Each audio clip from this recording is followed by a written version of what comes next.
குரல் வேத நேயர்களுக்கு வணக்கம். நேயர்களே, சவாலோ சவால் நிகழ்ச்சியில் உங்களை சந்திப்பதில் பெரும் மகிழ்ச்சி அடைகின்றேன். நேயர்களே, இன்றைய சவாலோ சவாலுக்கான குரல் வாய்மை அதிகாரத்தில் அமைந்த ஒரு குரல். மனத்தோடு வாய்மை மொழியின் தவத்தோடு தானம் செய்வாரின் தலை. இதுதான் குரல். மனத்தோடு வாய்மை மொழியின்னா அதுக்கு என்ன பொருள்னா, மனமாற உண்மை சொல்ல வேண்டும். அவ்வாறு சொன்னால் அதன் விளைவு என்ன என்பதே இக்குறளின் கருத்து. தவத்தோடு தானம் செய்வாரின் தலை, விளைவு இதுதான். இதுக்கு பரிமேலழகர் முதலான எல்லா உரையாசிரியர்களும் என்ன சொல்லியிருக்காருன்னா, தவமும் தானமும் சேர்ந்து செய்வார் அவரை காட்டிலும் தலை முதன்மையான அறம். தவமும் தானமும் ஒருங்கு செய்வார் என்று சொல்கிறார்கள். ஒருங்கு என்றால் சேர்ந்து, ஒரு சேர, ஒருவரே இந்த இரண்டு அறங்களையும் செய்வதை காட்டிலும் முதன்மையானது எது? மனத்தோடு வாய்மை மொழிதல் என்று சொல்கிறார்கள். இதில் என்னன்னா, தவம் வேறு அறம், தானம் வேறு அறம்.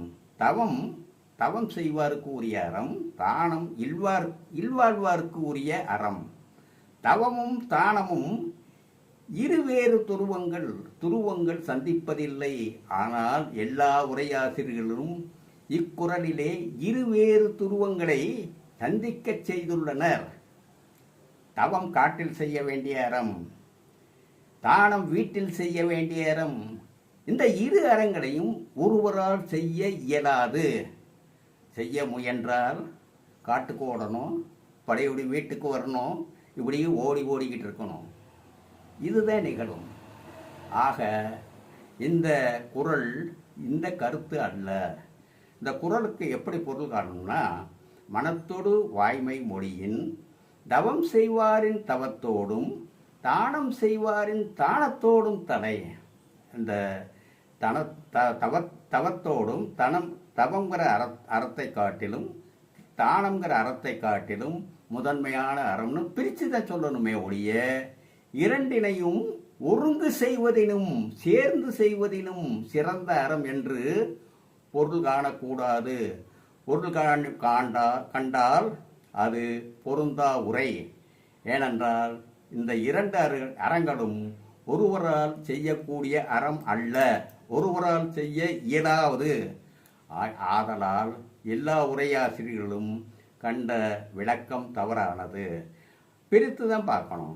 தவம் செய்வாரின் தவத்தோடும் தானம் செய்வாரின் தானத்தோடும் இல்வாழ்வாரின் தானத்தோடும் சிறந்த அறம்.